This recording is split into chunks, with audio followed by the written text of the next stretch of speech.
हम्म।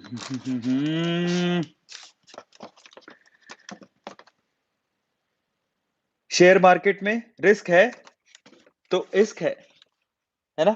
काफ़ी लोग सुनते हैं, शेयर मार्केट में रिस्क है तो इश्क है। पर सवाल ये शेयर मार्केट में रिस्क कितना है ना? काफ़ी लोगों को ये सवाल रहता है कि शेयर मार्केट में पैसा लगाएँ, इन्वेस्ट करें तो कितना रिस्क है? देखिए, मेरे ख्याल से ना कितना रिस्क है वो तो बाद की बात है। सबसे पहले रिस्क है क्या? उसके बारे में जानना बहुत ज़्यादा ज़रूरी है। क्योंकि आधे से ज़्यादा लोगों को तो यही नहीं पता होता कि शेयर मार्केट में रिस्क है क्या? तो अगर आपको ये पता लग जाए कि से शेयर मार्केट में रिस्क एक्चुअली किस बात का है, क्या है? तो शायद आप लोगों को इतना लॉस ना हो, ठीक है? आप अपने लॉस को बचा सकते हो। शेयर मार्केट से पैसा भी कमा सकते हो। It's not about reducing the loss only. आप वहाँ से अच्छा पैसा कमा भी सकते हो, है ना?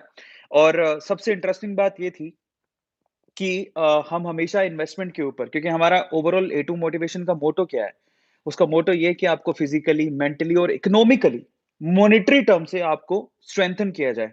आप ज़्यादा से ज़्यादा लाइफ में पैसा कमा सको।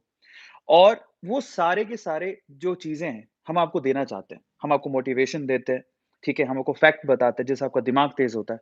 लेकिन साथ ही साथ मैंने एक और बीड़ा उठाया ए टू मोटिवेशन पे कि हम आपको बताएँ कि किस तरह से पैसा कमाया जाता है, ठीक है? किस तरह से क्या करें ऐसा कि आपका पैसा आपके लिए अर्न करे?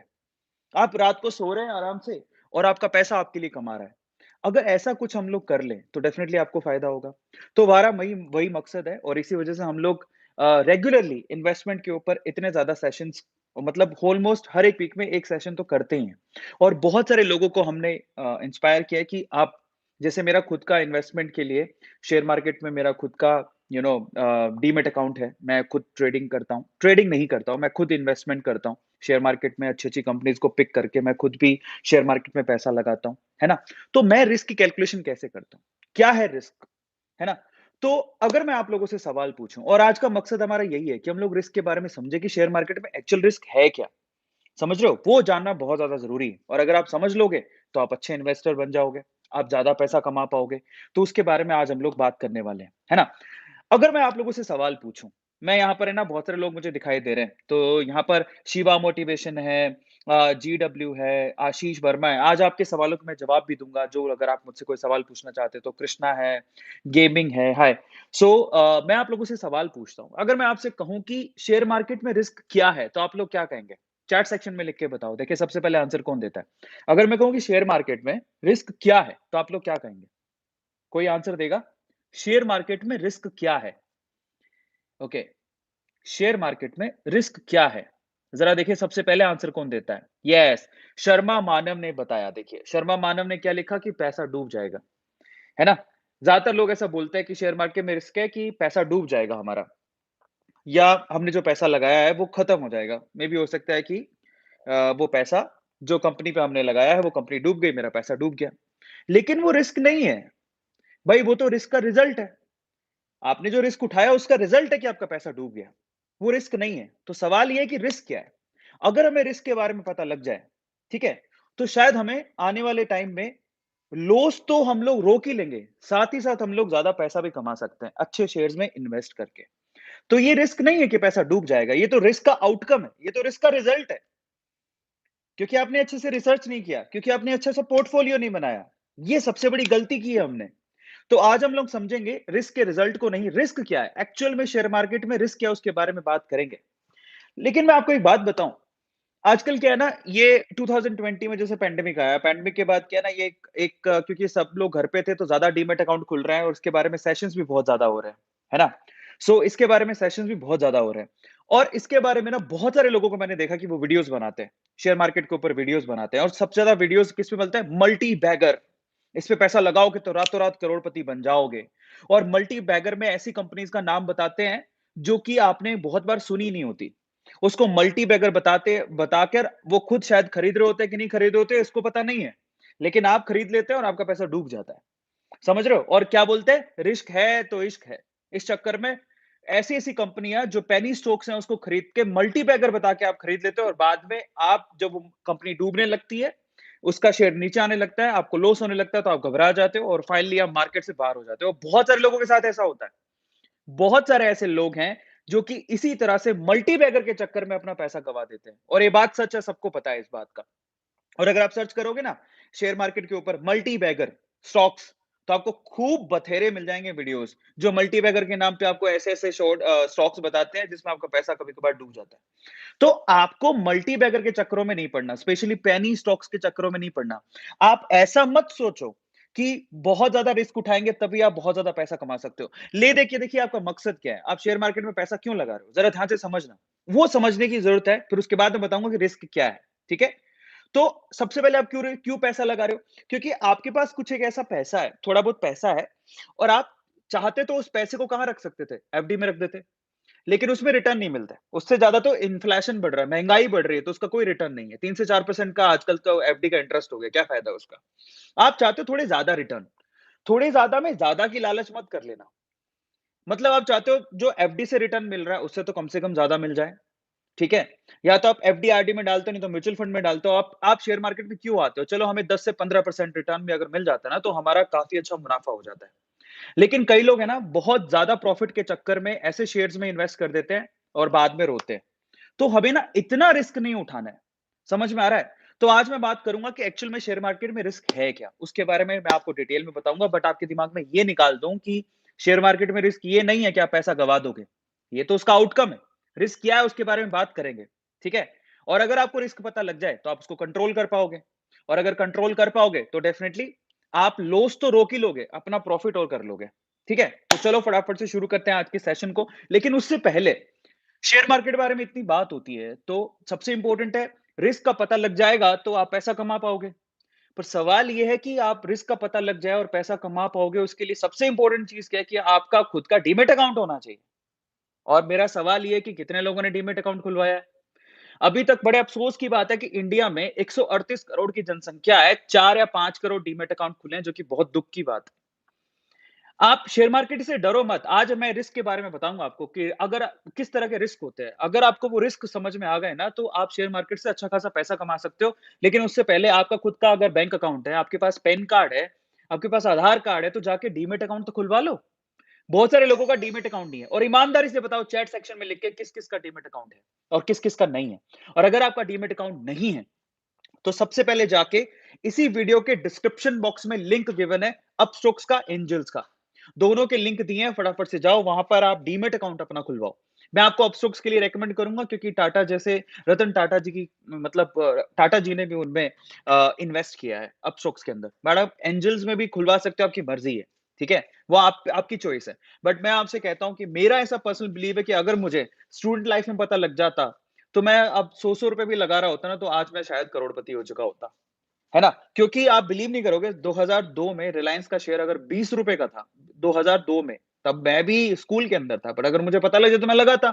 ठीक है। 2002 में, ठीक है, रिलायंस का शेयर 20 रुपए का था और आज रिलायंस का शेयर 2200 रुपए का है। तो आप सोचिए पर शेयर में कितना प्रॉफिट हो रहा है। तो इसका मतलब क्या है? हमें उम्र की ये नहीं सोचना कि मैं स्टूडेंट हूं। अगर आप 18 साल से ऊपर हो, ठीक है, और अगर नहीं भी हो, आपको मार्केट की समझ है, अपने पापा के नाम से खुलवा लो, 100 रुपए लगाओ। पापा बोलो, पापा आप अपना पैन कार्ड दे दो, आधार कार्ड दे दो, मैं आपके नाम से खुलवा लेता हूँ। ठीक है। और आप अपनी बोला, मैं अपनी पॉकेट मनी लगाऊंगा जो आप मुझे देते हो। पापा अगर नहीं लगाते हैं, छोड़ो ना उनको, आप अपनी पॉकेट मनी लगाओ और आप शेयर मार्केट में इन्वेस्ट करो पापा के डीमेट अकाउंट से। एक दिन पापा को आप कार गिफ्ट कर रहे होगे। तो आपको एनालिसिस करना बहुत जरूरी है और वो सारी चीजें आज आप लोग बताने वाला हूं। लेकिन उससे पहले डीमेट अकाउंट खुलवाओ। इसी वीडियो के डिस्क्रिप्शन बॉक्स में लिंक गिवन है, फटाफट से डीमेट अकाउंट खुलवाओ। या अगर पैसे को लूज करना रिस्क नहीं है तो रिस्क क्या है शेयर मार्केट में, उसको समझने की जरूरत है। तो मैं आपको समझाता हूं। सबसे पहले तो शेयर मार्केट गिरता कब है? आपने कभी सोचा है शेयर मार्केट गिरता कब है? आप थोड़ा सोचो, दिमाग लगाओ।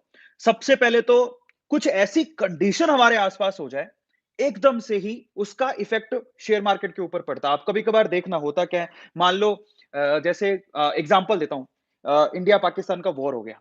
ठीक है। इंडिया पाकिस्तान का वॉर हुआ तो डेफिनेटली उसका इंपैक्ट अब होगा क्या, वॉर हुआ तो वॉर होने की वजह से क्या होगा, बिजनेस पे इफेक्ट पड़ेगा, जिससे सीधा शेयर मार्केट पे इफेक्ट पड़ता है। आप कभी गौर करना, कभी कहीं वॉर छिड़ जाती है, कुछ भी हो जाता है, it's not about India Pakistan war, किसी अलग तरह कहीं अलग भी कॉन्टिनेंट में, वहां पर अगर कोरिया के यहाँ पर भी वॉर का अंदेशा लगाया जा रहा है, तो कोरिया की जो कंपनी है उसके शेयर गिर जाएंगे। समझ रहे हो? क्योंकि वॉर के टाइम पे क्या होता है, सारी चीजों पे बैन लग जाता है, सब कुछ बंद हो जाता है। तो आप ये ना इन सब चीजों पे गौर करो कि एक्चुअली शेयर मार्केट गिरता कब है। ठीक है? वॉर हो गया, गिर जाएगा। पैंडेमिक आ गई, जैसे अभी कोरोना का टाइम आ गया था। एकदम से आपको पता है जब कोरोना का टाइम आया था, जिसमें शटडाउन लग गया था, लॉकडाउन लग गया था, उस टाइम पे अचानक से आपका जो शेयर मार्केट था वो गिर गया था। आपने कभी गौर किया? तो वॉर आने पे गिरता है, पैंडेमिक आने पे गिर जाता है, कहीं कहीं कुछ बेसिकली जैसे कहीं अर्थक्वेक आ गया, मतलब क्या बोलते हैं उसको, नेचुरल कैलेमिटी होगी, कैलेमिटी बोलते हैं उसको। नेचुरली अगर कुछ हो गया, ऐसा कोई प्रॉब्लम आ गई, भूकंप आ गया, सुनामी आ गई, उससे शेयर मार्केट पे सीधे इम्पैक्ट पड़ता है। तो ये सब चीजें क्या है, इनसे शेयर मार्केट गिरता है। अच्छा, और किस वजह से शेयर मार्केट गिरता है? और रीजन कौन सा हो सकता है? अचानक से शेयर मार्केट में कंपनियों के शेयर कब गिरते हैं? जब बैंक ने किसी सेबी ने किसी कंपनी को रेगुलेटरी या फिर फॉल्टी घोषित कर दिया, ठीक है? या फिर गवर्नमेंट ने अपने रूल्स बदल दिए, या फिर गवर्नमेंट ही बदल गई। आपने देखा होगा 5 साल बाद गवर्नमेंट बदल जाती है। तो अचानक से गवर्नमेंट बदलती है तो उनके रूल्स रेगुलेशन बदलते हैं। तो उससे भी शेयर मार्केट गिरता है। तो बेसिकली शेयर मार्केट गिरने के बहुत सारे रीज़न होते हैं। कुछ रीज़न ऐसे हैं जो कि हमारे हाथ में नहीं है, उनको कंट्रोल करना हमारे हाथ में नहीं है। भई आप थोड़ी भूकंप आए तो आप क्या कर लोगे? सुनामी आई तो आप क्या कर लोगे? गवर्नमेंट बदल गई तो आप क्या कर लोगे? कुछ नहीं कर सकते। समझ में आ रहा है? इस तरह के जो परिवर्तन होते हैं, जिसकी वजह से शेयर मार्केट गिरता है, ऐसी चीजों को हम लोग बोलते हैं अनकंट्रोलेबल रिस्क, जो हमारे कंट्रोल में नहीं है। लेकिन कई रिस्क हमारे कंट्रोल में होते हैं, ठीक है? तो वो जो अनकंट्रोलेबल है, उसमें तो हम कुछ नहीं कर सकते, लेकिन जो कंट्रोलेबल है, उनमें हम बहुत कुछ कर सकते हैं। अगर उनको हम लोग कंट्रोल कर लेंगे, तो डेफिनेटली क्या होगा, हम हम क्या कर सकते हैं, अपने लॉस को तो कम कर ही सकते हैं। इनफैक्ट हमें लॉस होगा ही नहीं, और साथ ही साथ हम प्रॉफिट भी गेन कर सकते हैं इन्वेस्टमेंट पे। तो आज हम लोग यही समझते हैं कि किस तरह से हम लोग क्या कर सकते हैं, अपने लॉस को कम कर सकते हैं, मतलब हमें लॉस हो ही नहीं इन फ्यूचर, और अपने प्रॉफिट को बढ़ा सकते हैं, इन्वेस्टमेंट करके पैसा कमा सकते हैं। उसके बारे में आज बात करने वाले हैं, ठीक है? चलिए, तो फाइनली, पैसा डूबना इज नॉट अ रिस्क, पैसा डूबना इज आउटकम, कि आपने रिसर्च ही नहीं किया। तो रिस्क किस किस तरह का होता है, कितने कितने का होता है, उसके बारे में बात करते हैं। तो मैंने आपको बताया कि शेयर मार्केट में दो तरह का रिस्क होता है। पहला रिस्क तो क्या होता है? पहला रिस्क होता है बेसिकली कि भाई अनकंट्रोलेबल, जो हमारे कंट्रोल में नहीं है, जिससे शेयर मार्केट गिरेगा। समझ में आ रहा है? और दूसरा होता है कंट्रोलेबल। अनकंट्रोलेबल रिस्क के बारे में बात करते हैं। सबसे पहले अनकंट्रोलेबल रिस्क क्या होता है? जैसे कि अखबार में किसी कंपनी के लिए कोई हेडलाइन छप गई, समझो, उसका मैनेजमेंट खराब है, या फिर कुछ फ्रॉड हो गया है उस कंपनी में, उस कंपनी के ऊपर शिकायत दर्ज की गई है। जब अखबार में कोई खबर छपती है, तो अचानक से उस कंपनी के शेयर गिरते हैं। अब उसमें आप कुछ नहीं कर सकते। अगर अंदर ही कहीं फ़ॉल्ट है, तो आप क्या कर लोगे? ये अनकंट्रोलेबल है। लेकिन उस टाइम पे वो शेयर गिरेगा, ठीक है? पहली चीज़। दूसरा, सेबी ने कोई रूल रेगुलेशन बदल दिए, या सेबी ने किसी को वार्निंग दी है, ऐसे केस में वो शेयर गिरता है। तीसरा, कोई नेचुरल कैलेमिटी हो गई, भूकंप आ गया, सुनामी आ गई, उसकी वजह से शेयर गिरता है। चौथा, अगर गवर्नमेंट बदली, तो टैक्स के रूल्स रेगुलेशंस बदलेंगे, जिसकी वजह से शेयर मार्केट में पर्टिकुलर शेयर गिरता है। पांचवा, इन्फ्लेशन की वजह से, अगर कोई चीज महंगी होती जा रही है, जैसे पेट्रोल डीजल के दाम महंगे होते चले जा रहे हैं, अगर कोई चीज महंगी हो रही है तो उसका यूज कम हो जाएगा, जिससे शेयर गिरता है। तो ये सारे रीजन होते हैं जिसकी वजह से शेयर गिरता है, बट उसमें आपका कोई भी कंट्रोल नहीं है, ठीक है? आप कुछ नहीं कर सकते उसके अंदर। इन दैट केस होता क्या है ना, जब कोई एक पर्टिकुलर वजह होती है जिसकी वजह से शेयर गिर रहा है, तो उस इंडस्ट्री के सारे शेयर गिरते हैं। इनफैक्ट मान लो पेंडेमिक आ गया, आपने देखा होगा कोरोना के अंदर ऐसा नहीं था कोई 1 या 2 सेक्टर के शेयर गिरे थे, सारे शेयर्स नीचे आ गए थे। अच्छा, बुरा, सारे शेयर्स नीचे आ गए थे। तो उसमें आप कुछ नहीं कर सकते। That is uncontrollable. तो कंट्रोलेबल क्या है? उसके बारे में बात करेंगे, ठीक है? कंट्रोलेबल ऐसे रिस्क जो आप कंट्रोल कर सकते हो। अगर आपने थोड़ा-सा भी ध्यान दिया होता, तो शायद आपको लॉस नहीं होता। उसके बारे में बात कर लेते हैं। सबसे पहला रिस्क, जो सबसे बड़ा रिस्क है, जो ज़्यादातर लोग गलती कर बैठते हैं। मैंने आपको कहा रिसर्च करो, रिसर्च करो, रिसर्च करो, ठीक है? बट आप रिसर्च नहीं करते। आपने क्या किया? हाँ, अरविंद सर ने बोला ये शेयर बहुत अच्छा है। टिप दी है, फटाफट से बिना रिसर्च के आपने पैसा लगा दिया। वो एक रिस्क है। आपने रिस्क उठाया। आपने गलती की कि आपने अपना रिसर्च नहीं किया। समझ में आ रहा है? मेरे रिकमेंडेशन पे आपने रिस्क उठा लिया। वो है रिस्क। तो आप सबसे पहली गांठ बांध लो कि मैं किसी की टिप देने पर पैसा नहीं लगाऊंगा। अगर कोई मुझे बोलता है कि शेयर अच्छा है, तो मैं पहले अपनी रिसर्च करूंगा। समझ में आ रहा है? अच्छी तरह से रिसर्च करने के बाद ही मैं पैसा लगाऊंगा। सबसे पहली चीज, ये सबसे बड़ा रिस्क होता है जो कि कंट्रोलेबल है। किसी कहने पर मैं पैसा नहीं लगाऊंगा। दूसरा, दूसरा क्या है? एक ही कंपनी में किसी ने बोला इसका शेयर रातों रात बढ़ने वाला है, टिप, पहला तो मैं टिप पे विश्वास करके पैसा लगा रहा हूं। दूसरा, मैंने अपना सारा पैसा एक ही कंपनी में लगा दिया। ये भी एक बहुत बड़ा रिस्क है। बहुत सारे लोग सिर्फ इसलिए अपना पैसा गँवा देते हैं क्योंकि एक ही कंपनी में वो इन्वेस्ट करके रखते हैं। एक पोर्टफोलियो नाम की चीज़ होती है, आपको नहीं पता होगा। पोर्टफोलियो का मतलब ये होता है कि आपके डीमैट अकाउंट में आपने कितनी कंपनियों के शेयर खरीद रखे हैं, उस बंच को बेसिकली पोर्टफोलियो बोला जाता है। और आपका पोर्टफोलियो जितना डाइवर्सिफाई होगा, आपको लॉस होने के चांसेस उतने ही कम होंगे। तो बेसिकली आपको क्या करना होता है, किसी की टिप सुन के अपने को इन्वेस्ट नहीं करना है या फिर एक ही कंपनी में इन्वेस्ट नहीं करना। हमें अपने पोर्टफोलियो को जिसमें मैं इन्वेस्ट कर रहा हूं, मुझे डाइवर्सिफाई करना है। मुझे एक ही कंपनी में पैसा नहीं लगाना या एक ही सेक्टर में पैसा नहीं लगाना। समस्या क्या होती है? मैंने बोला बैंक वाले जो शेयर्स होते हैं वो बहुत अच्छा करेंगे। आपने ना चलो आप और मैंने ये भी कहा कि आपको ना एक ही कंपनी में पैसा नहीं लगाना, तो आपने क्या किया, एक ही सेक्टर में पैसा लगा दिया। आईसीआईसीआई खरीद लिया, एचडीएफसी खरीद लिया, एसबीआई खरीद लिया, है ना? येस बैंक खरीद लिया, देना बैंक खरीद लिया, मल्टीबैगर खरीद लिया और कोई चिप ग्रोथ मतलब ब्लू ब्लू चिप वाले शेयर्स भी खरीद लिए। लेकिन आपने बैंक ही सेक्टर में लगा दिया। लेकिन तब क्या होगा जब मान लो गवर्नमेंट अचानक से बदल दी और गवर्नमेंट ने कहा कि आरबीआई नए रूल लेके आएगी। जब आरबीआई नए रूल लेके आएगी तो वो क्या होगा? सारे के सारे बैंक्स पे लगेगा, सारे बैंक के शेयर गिरेंगे। तब आप क्या करोगे? इसका मतलब क्या हुआ? ऐसा नहीं कि सिर्फ एक ही कंपनी में पैसा लगाना रिस्की है, वो कभी नहीं करना। एक ही सेक्टर में भी पैसा लगाना रिस्की है। आपको ऐसा कभी नहीं करना कि आपने सारा का सारा बैंकिंग सेक्टर में पैसा चिपका दिया। आपको क्या करना है? थोड़े बैंकिंग सेक्टर के शेयर ले लिए अच्छे-अच्छे, थोड़े एफएमसीजी सेक्टर के शेयर ले लिए, थोड़े ऑटो सेक्टर के शेयर ले लिए, समझ आ रहा है? कोई पीएसयू सेक्टर के शेयर ले लिए, इंश्योरेंस सेक्टर के शेयर ले लिए, ठीक है? म्यूचुअल फंड वाले सेक्टर के शेयर ले लिए। आप उसको डाइवर्सिफाई करो, अपने सेक्टर वाइज़ भी डाइवर्सिफाई करो कि मेरे पास सारे के सारे सेक्टर हो और अपनी एक ही कंपनी में पैसा भी कभी नहीं लगाना चाहिए। और ये सीख मुझे कब मिली थी? जब मैंने येस बैंक में अपना मतलब आप बिलीव नहीं करोगे, मेरा जितना पैसा था उसमें से 80% शुरू की बात बता रहा हूँ जो पहले दिनों की। जितना पैसा मैंने लगाया था उसका 80% पैसा मैंने शेयर मार्केट में येस बैंक पर लगा रखा था। जब येस बैंक डूबा, मतलब मेरा 80% पोर्टफोलियो का पैसा डूब चुका था। मैंने वहाँ से क्या सीखा? मैं भागा नहीं। मैंने वहाँ से ये सीखा कि पहली बात तो अब ये जो लॉस हो गया, जो हो गया। सबसे पहले तो एक ही कंपनी में पैसा कभी मत लगाओ। आपका पोर्टफोलियो डाइवर्सिफाई होना चाहिए। और कई बार मैं आपको बताता हूँ, अगर आप ध्यान से देखोगे ना, बड़े-बड़े इन्वेस्टर या जो भी होते हैं, वो अपने पोर्टफोलियो के अंदर कम से कम 3 या 4 सेक्टर या कम से कम 15 या 20 कंपनीज़ में पैसा लगाते हैं। कई लोग उससे कम में भी, लेकिन 15 या 20 कंपनी में जो पैसा लगा होता है, आपका पैसा जब डाइवर्सिफाई होता है ना, तो आप सेफ ज़ोन में रहते हो। आप ये कभी मत सोचो कि मुझे 40, 50 या 100% रिटर्न चाहिए। अगर आपके पैसों में आपको 15% भी हर साल रिटर्न मिल गया, तो भाई आपके 10-15 साल का जो लंबा इन्वेस्टमेंट है, उसमें आपको अच्छा खासा रिटर्न मिल जाएगा। तो इसका मतलब क्या हुआ? हमारा सबसे बड़ा रिस्क पहला ये है कि हम रिसर्च ही नहीं करते। दूसरा रिस्क है हम एक ही कंपनी में पैसा लगा देते हैं, अपने पोर्टफोलियो को डाइवर्सिफाई नहीं करते। अगर अपने पोर्टफोलियो को डाइवर्सिफाई कर लोगे, तो आपका रिस्क फैक्टर वैसे ही कम हो जाएगा। सबको समझ में आ गया? ये आप लोगों को ध्यान रखना है। अब चौथा सबसे इंपॉर्टेंट क्या है? Mismanagement of monthly income in share market. ये भी एक बहुत बड़ा रिस्क है। क्या करते हैं? हमें ये मालूम नहीं होता कि हमें एक्चुअली अपनी इनकम का कितना पैसा शेयर मार्केट में लगाना है। बहुत लोग क्या करते हैं? इतना ज़्यादा शौक हो गया है इस चीज़ में कि पता लगे कि आपको ₹1000 मिल रहा है, ₹900 शेयर मार्केट में लगा दिया। ऐसा कभी मत करो। इसको मिसमैनेजमेंट बोलते हैं, अपने पैसों का मिसमैनेजमेंट। आपको क्या करना है?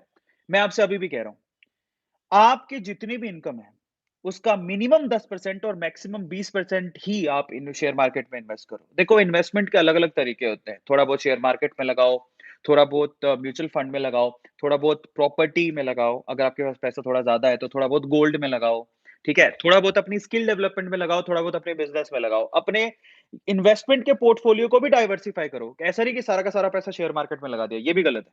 तो मतलब क्या है? यहाँ से सीखने लायक बात क्या है? सिर्फ एक कंपनी में पैसा मत लगाओ, सिर्फ एक सेक्टर में भी पैसा मत लगाओ, सारा पैसा शेयर मार्केट में भी मत लगाओ। तो इन्वेस्टमेंट आपको अलग-अलग तरीके से अलग-अलग जगह पे करनी होती है। ये सबसे बड़ी प्रॉब्लम है जो कि हम लोग सोचते ही नहीं है।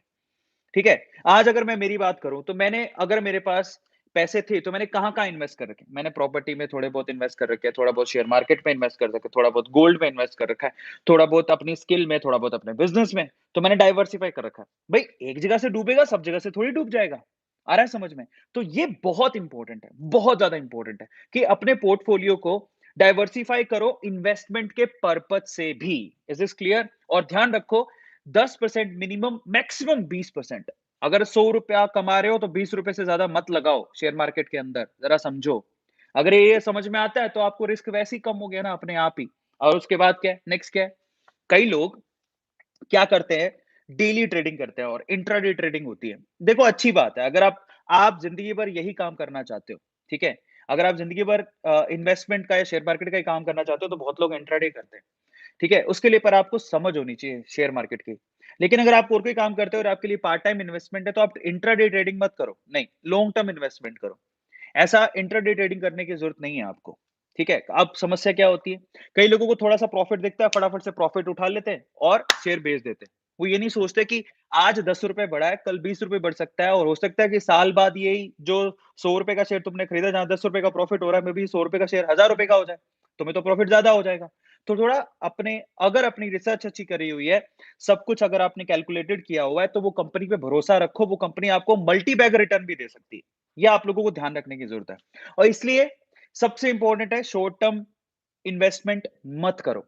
लॉन्ग टर्म इन्वेस्टमेंट करो, उसी से आपको सबसे ज़्यादा प्रॉफिट होगा। समझ में आ रहा है? तो सीखने लायक बात क्या है? अनकंट्रोलेबल रिस्क में अपन कुछ नहीं कर सकते, लेकिन कंट्रोलेबल रिस्क में हम लोग काफ़ी कुछ कर सकते हैं, जिसमें अपने पोर्टफोलियो को अच्छे से बना सकते हैं। लॉन्ग टर्म इन्वेस्टमेंट पे ध्यान दे सकते हैं। ये बहुत ज़्यादा ज़रूरी है और इस चीज़ को भी समझने की ज़रूरत है कि जब आप किसी कंपनी के ऊपर रिसर्च कर रहे हो, तो आप देखो, है ना? आपने जो पोर्टफोलियो डाइवर्सिफाई किया, तो आप देखो। एक बात ज़रा समझ लो, पिछले 100 सालों में ना काफ़ी कुछ हुआ है। पिछले 100 सालों में वॉर भी हुआ है, पिछले 100 सालों में महँगाई भी बहुत ज़्यादा बढ़ी है, पिछले 100 सालों में सुनामी भी आई है, अर्थक्वेक भी आया है, सब कुछ आया है, जिससे शेयर मार्केट पे इफ़ेक्ट पड़ा है और आने वाले इस टाइम पे भी होगा। जब आप शेयर पिक कर रहे हो, तो आप पिछले सालों में रिसर्च करो कि जब वॉर हुआ था, तो कौन से शेयर गिरे थे? कौन से सेक्टर के शेयर सबसे ज़्यादा गिरते हैं जब वॉर होती है? कौन से सेक्टर के शेयर सबसे ज़्यादा गिरते हैं जब सुनामी आएगी, अर्थक्वेक आएगा या फिर पैंडेमिक आएगा? कौन से सेक्टर के शेयर गिरते हैं जब गवर्नमेंट बदलती है? कौन से सेक्टर के शेयर गिरते हैं जब सेबी की गाज गिरती है? सेबी सबसे ज्यादा कंट्रोल या फिर सबसे ज्यादा शिकायतें किस सेक्टर की कंपनियों को करती है? रेगुलेटरीज कहां पे सबसे ज्यादा? अगर आप देखोगे ना, बैंक सबसे ज्यादा फ्रॉड के शिकार होता है, क्योंकि वहां पर लोन दे देते हैं, उसके बाद वो लोन चुका नहीं पाते, फिर सेबी नया नियम लेके आती है। अगर सरकार बदलती है तो सरकार किस चीज के नियम बदलती है, जाके देखो। अगर आप ये सब चीजें समझ लोगे ना, तो यही तो है ट्रिक। अगर आप ये समझ गए कि सरकार बदलेगी तो कौन से शेयर के सेक्टर्स पे फर्क पड़ेगा, कौन से पे नहीं, तो आप सजग हो जाओगे उस पे थोड़ा कंट्रोल करके। एक और बात बताता हूं, आप पेंडेमिक से सीखो। हमने मतलब मैं जिस जनरेशन से आता हूं, मैंने कभी पेंडेमिक नहीं देखी, पहली बार मैंने पेंडेमिक देखी, ठीक है? और अगर मैंने पहली बार पेंडेमिक देखी, तो मैंने क्या सीखा? मैं आपको समझाता हूँ मैंने क्या सीखा। मैंने ये सीखा कि जब पेंडेमिक आएगी, तो सब कुछ बंद हो जाएगा, सारा लॉकडाउन लग जाएगा। इन दैट केस सबसे ज़्यादा इम्पैक्ट किस पे पड़ा पता है? एविएशन पे। फ्लाइट सब बंद हो गई, इतना घाटा लगा है। तो जिसके पास एविएशन के शेयर थे, एविएशन समझते हो? जो फ्लाइट्स, डोमेस्टिक और इंटरनेशनल फ्लाइट्स जो उड़ाती है कंपनियाँ, उनके भी शेयर वो भी लिस्टेड है। इंडिगो लिस्टेड होगी शायद, ठीक है? तो ऐसी कंपनियों के शेयर गिरेंगे। मैं उसमें इन्वेस्ट पूरी तरह से करके नहीं रखूँगा, बहुत रिस्ट्रिक्टेड। इसके अलावा और क्या गिरा? पैंडेमिक की वजह से सारे मॉल्स वगैरह सब बंद हो गए। आपको पता है, फ़िल्में-विल्में पहले सोचते थे, फ़िल्में तो क्या रुकेंगी यार, हर सैटरडे, संडे को मैं फ़िल्म देखने जाता हूँ। सलमान खान का मैं बहुत बड़ा फ़ैन हूँ, मैं तो वो डेली जाता हूँ, ठीक है? तो ये आईमैक्स, ये जो आइनॉक्स और ये सब जितने भी पीवीआर सिनेमाज़ काफ़ी ज़्यादा चलेंगे। तो लोगों ने क्या किया, आइनॉक्स में, पीवीआर में इन्वेस्टमेंट करके रखा था। जैसे ही पैंडेमिक आई, सारे सिनेमाघर बंद हो गए, हालत खराब हो गई, सारे शेयर गिर गए उनके। तो आपको पता लगा, आपने सीखा क्या? मैंने ये सीखा कि जब पैंडेमिक आएगी, तो ये शेयर गिरेंगे, तो मैं इनमें तो इन्वेस्ट नहीं करूँगा। समझ में आ रहा है? आगे आने वाले समय में फिर पैंडेमिक आ गई तो क्या करोगे? वर्ल्ड वॉर होगी तो क्या करोगे? तो ऐसी सिचुएशन में तो सारा बंद ही होने वाला है। तो ना तो फ्लाइटें उड़ेंगी, ना कोई सिनेमा देखने जाएगा। अब ये वापस से शेयर मार्केट में शेयर ये कब उठेंगे? जब सारी सिचुएशन ठीक होगी, हमें क्या पता कब ठीक होगी? पैंडेमिक का अभी तक को भरोसा है, लोग बोल रहे हैं तीसरी लेयर भी आएगी। समझ में आ रहा है? तो अगर थर्ड ये तीसरी ये जो लेयर आ गई, इन दैट केस तो सिनेमा बंद ही रहेंगे। इन दैट केस फ्लाइट भी वापस से बंद हो जाएगी। समझ में आ रहा है? तो ये बहुत बड़ी प्रॉब्लम है। आप कभी गौर करना कि जब पैंडेमिक आई थी, तो आईआरसीटीसी के शेयर भी गिर गए थे, क्योंकि सारा रेल बंद हो गया था। ठीक है? लेकिन ये पब्लिक ट्रांसपोर्टेशन तो फिर भी चलाना ही पड़ेगा कभी ना कभी। लेकिन फ्लाइट वगैरह तो इंटरनेशनल फ्लाइट्स वगैरह तो, क्योंकि सबसे ज़्यादा कमाई होती है इंटरनेशनल फ्लाइट्स में। और जब पैंडेमिक और वर्ल्ड वॉर आएगी, तो 2 देशों के बीच में गतिविधियाँ बंद हो जाती हैं, आपको पता होगा। तो जब गतिविधियाँ बंद हो जाती है, तो डेफिनिटली क्या होगा? फ्लाइट्स बंद हो जाएँगी, कमाई बंद हो जाएगी, शेयर मार्केट में शेयर गिर जाएगा उस कंपनी का। तो ऐसी कंपनी पे पैसा क्यों लगाऊँ? डोमेस्टिकली कहीं वॉयलेंस हो गया, तो सारा शहर कर्फ्यू बन जाता है। कर्फ्यू लग जाता है तो वहाँ पर ऐसे शेयर मार्केट में, ऐसे शेयर्स में पैसा क्यों लगाऊँ? अच्छा, अब ये मैंने सीखा पैंडेमिक में। अब मैंने पैंडेमिक में एक और बात सीखी, क्या सीखी? पैंडेमिक जब आई, तो ऐसी कौन-सी कंपनियाँ थी, ठीक है? जिन्होंने सबसे ज़्यादा पैसे कमाए। सबसे ज़्यादा पैसे कमाए। एक तो एडटेक कंपनी है, जो टेक्नोलॉजी पे काम करती थी। आपको पता है स्विगी, ज़ोमैटो, अभी ज़ोमैटो का आईपीओ आया है। ये पैंडेमिक के टाइम पे इतनी ज़्यादा फेमस हो गई। इसके अलावा जो ई ट्रांज़ैक्शंस होते थे, उनकी कंपनियों ने बहुत पैसा कमाया। इसके अलावा और किसने पैसा कमाया? एफएमसीजी कंपनियों ने बहुत पैसा कमाया क्योंकि घर पे बैठे थे लोग, तो घर पे बैठ के क्या करेंगे? और तो कोई काम है नहीं, तो खाना ही ठूस लो, समझ आ रहा है? तो खाने-पीने की चीज़ें थोड़ी बंद हो गई। सबको आटा, दाल, चावल चाहिए और मज़े की बात महँगा है तो भी दो, लोग स्टोर कर रहे थे। भई घर पे रहोगे तो ज़िंदा तो तभी रहोगे ना जब तुम्हारे पास खाने-पीने के चीज़ें होंगी। तो लोगों ने क्या किया है, जा-जा के मॉल से, दुकानों से सारा खाने-पीने का सामान खरीदा। तो एफएमसीजी, पैंडेमिक के बाद भी एफएमसीजी कंपनियों में ग्रोथ थी। समझ रहे हो? ज़रा समझो कि कहाँ है। क्या चीज़ पे फ़र्क पड़ रहा है, क्या चीज़ पे नहीं, अगर तुम ये समझ गए तो तुम रिस्क समझ जाओगे कि एक्चुअली रिस्क क्या है। तो तुम्हारा पैसा कभी लॉस नहीं होगा। तो ये मतलब है इसका, आप बारीकियों को सीखो। ये मैं आप लोगों से चाहता हूँ और हम लोग यही चाहते हैं, छोटी-छोटी नॉलेज भी काम आती है। आज मैं आपको जो बात बता रहा हूँ, चाहे यहाँ पर 4-5 हज़ार लोग ही थे, लेकिन 4-5 हज़ार लोगों ने मेरी बात सुनी और मैं जो बोलने की कोशिश कर रहा हूँ, वो सुना और अगर आपको समझ में आ गया, तो आप समझ जाओगे। अच्छा, और पैंडेमिक के टाइम पे और किसके शेयर बढ़े? आपको पता है, मैं एक बात बताता हूँ, सन फार्मा का शेयर जब तक पैंडेमिक नहीं था, ₹290 तक आ गया था। सन फार्मा कंपनी का शेयर।